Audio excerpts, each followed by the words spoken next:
मैं 12वीं क्लास के लिटरेचर अर्थात साहित्य शुरू करने जा रहा हूं, जो आपका प्रथम बुक है रेनबो पार्ट 2। उसमें जो पहला चैप्टर है Indian civilisation and culture, Indian civilisation and culture, ये जो है यानी भारतीय संस्कृति और सभ्यता, भारतीय संस्कृति और सभ्यता, ये चैप्टर हम लोग आज पढ़ने जा रहे हैं। कह रहा है कि इंडियन सिविलाइजेशन एंड कल्चर अर्थात भारतीय संस्कृति और सभ्यता, भारतीय संस्कृति और सभ्यता या भारतीय सभ्यता और संस्कृति, इसको लिखा कौन है? तो महात्मा गांधी। आज हम लोग महात्मा गांधी के ही बारे में पढ़ेंगे और इसमें जो ऑब्जेक्टिव बनेगा वो भी मैं आपको बताते चलूंगा। ध्यान देंगे छात्रों। कह रहा है कि मोहनदास करमचंद गांधी, मोहनदास करमचंद गांधी यानी मोहनदास करमचंद गांधी, जिनका महात्मा गांधी का पूरा नाम है 1869 to 1948, जिनका जन्म 1869 में होता है और उनकी मृत्यु 1948 में हो जाती है। कह रहा है कि पॉपुलरली नॉन, लोकप्रिय रूप से जाने जाते हैं एज बापू और द फादर ऑफ नेशन, राष्ट्रपिता के रूप में या बापू के रूप में या राष्ट्रपिता के रूप में। कह रहा कि was more a spiritual leader than a politician, was मतलब थे, मोर अ स्पिरिचुअल लीडर, ज्यादा बौद्धिक थे, अ पॉलिटिशियन एक राजनेता से, यानी महात्मा गांधी एक राजनेता से ज्यादा बौद्धिक नेता थे।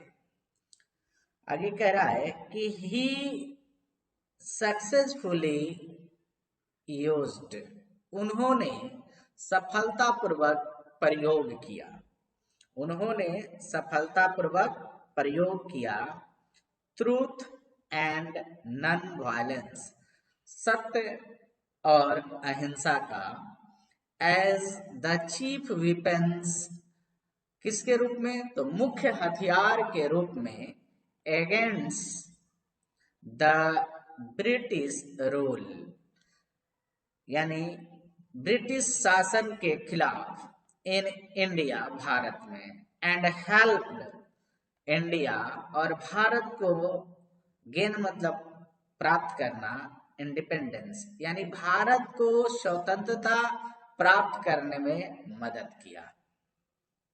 क्या देखा आपने? आपने देखा कि इसमें बताया गया है कि महात्मा गांधी को लोकप्रिय रूप से बापू या राष्ट्रपिता के नाम से जाना जाता है। दूसरी बात बताई गई है कि ये सफलतापूर्वक प्रयोग किए थे, एक अस्त्र के रूप में प्रयोग किए थे सत्य और अहिंसा का, किसके खिलाफ? तो ब्रिटिश रूल के खिलाफ भारत में। और यह चीज उनको भारत को स्वतंत्रता दिलाने में क्या किया? मदद किया। आगे कह रहा है कि फ्रॉम 1915 टिल 1948, कह रहा है कि 1915 से कब तक? 1948, 1948 तक। ही कंप्लीटली डोमिनेटेड इंडियन पॉलिटिक्स, ये पूर्ण रूप से डोमिनेट थे, यानी समर्पित थे भारतीय राजनीति को, यानी 1519 से लेकर 1948 तक ये अपने आप को समर्पित कर दिए थे भारतीय राजनीति को। आगे कह रहा है कि he dead at the hands of a fanatic, he dead यानी वो मर गए, लेकिन यहाँ दे रहा है कि eight the hands of fanatic, एक घातक के द्वारा, एक घातक के हाथों के द्वारा मर गए, यानी मर क्या गए? इनकी कत्ल कर दी गई। यानी ये घातक के हाथों के द्वारा इनकी कत्ल कर दी गई ऑन 30 जनवरी 1948। आप इसको एक बना लेंगे ऑब्जेक्टिव। आपसे यहाँ भी पूछा जाएगा कि महात्मा गांधी की मृत्यु कब हुई थी। तो महात्मा गांधी की जो मृत्यु हुई थी वह आपको याद कर लेना होगा कि 30 जनवरी 1948 में इनकी हत्या कर दी गई थी एक घातक के द्वारा। आप नाम तो जानते ही होंगे, नथुराम गोडसे। उस नथुराम गोडसे ने महात्मा गांधी की हत्या कर दी थी 30 जनवरी 1948 को। आगे कह रहा है कि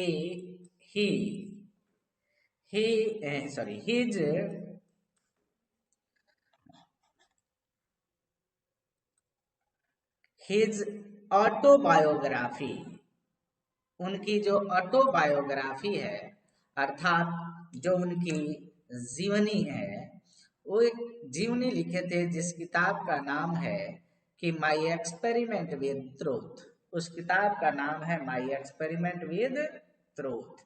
ये भी एक ऑब्जेक्टिव है, आपसे पूछा जाएगा कि my experiment with truth has been written by. कहीं आपसे पूछा जाए कि my experiment with truth has been written by और 4 नाम दे दिया जाएगा ABCD में, उसमें एक महात्मा गांधी का नाम होगा। याद रखेंगे, बड़ी VVI ये क्वेश्चन है, 1 नंबर ये आपको देकर जाएंगे।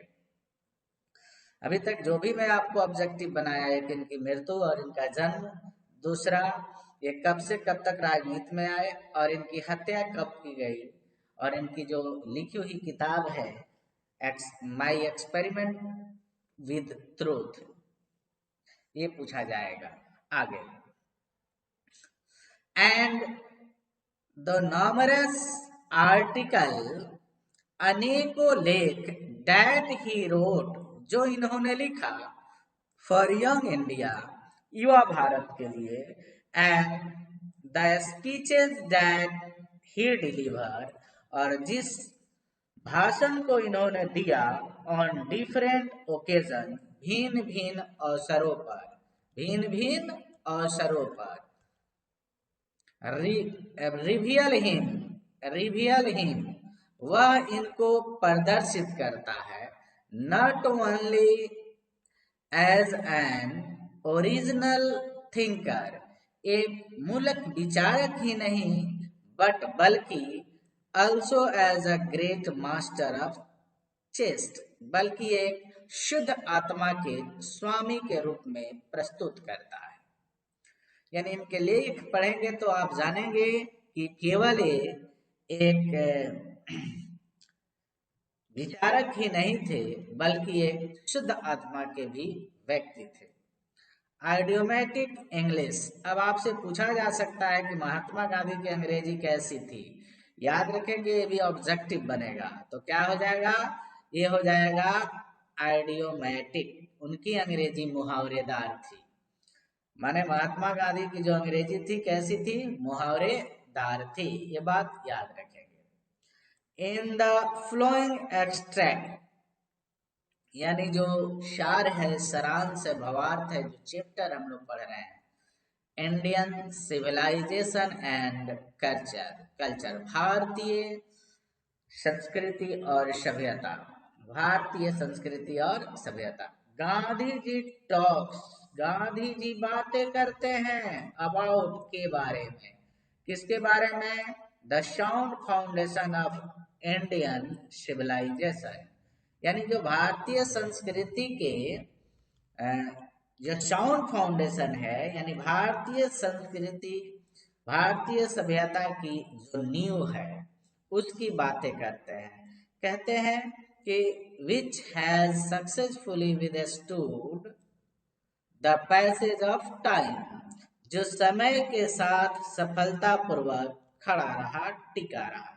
यानी भारतीय संस्कृति और कल्चर समय के साथ बना रहा, टिका रहा।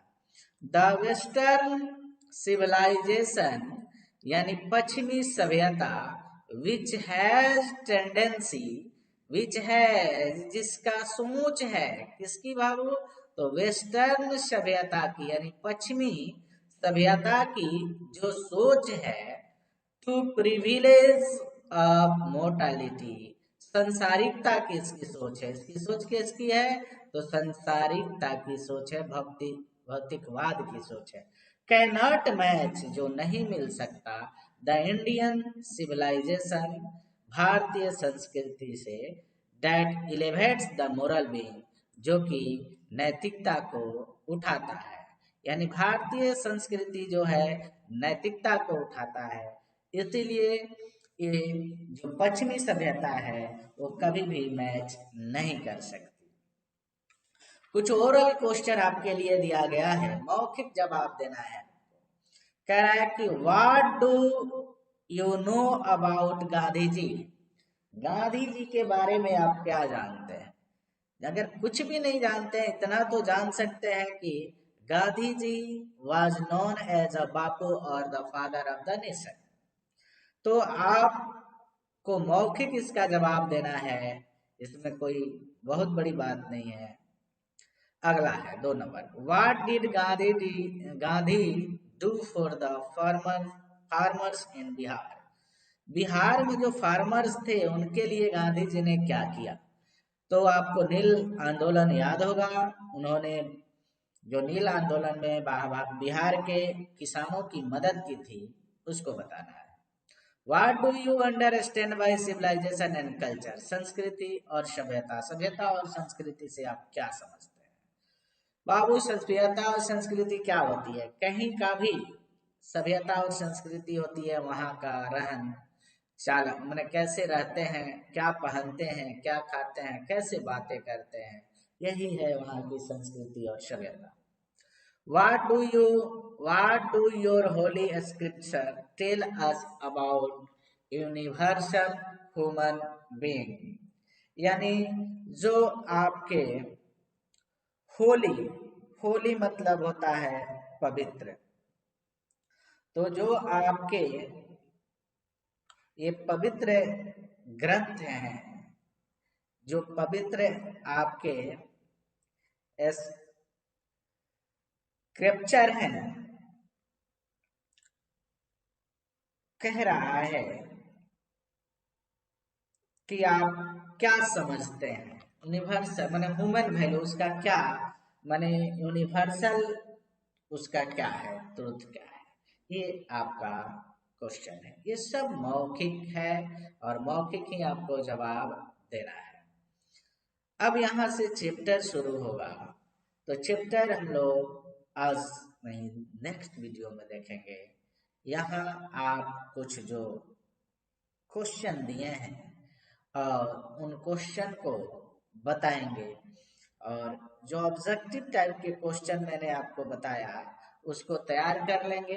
ऑब्जेक्टिव में क्या क्या तैयार करना है, तो ऑब्जेक्टिव में आपको तैयार करना है कि गांधी जी की जन्म कब हुई, हाँ, और गांधी जी की मृत्यु कब हुई। दूसरा, गांधी जी किस जाने जाते हैं, किस नाम से जाने जाते हैं, तो गांधी जी बापू और द फादर ऑफ नेशन के नाम से जाने जाते हैं। दूसरी चीज कह रहे हैं गांधी जी किस चीज का प्रयोग किए थे, लाठी का दे देगा, ठीक है, आपके साथ गन का दे देगा। आप कहेंगे गांधी जी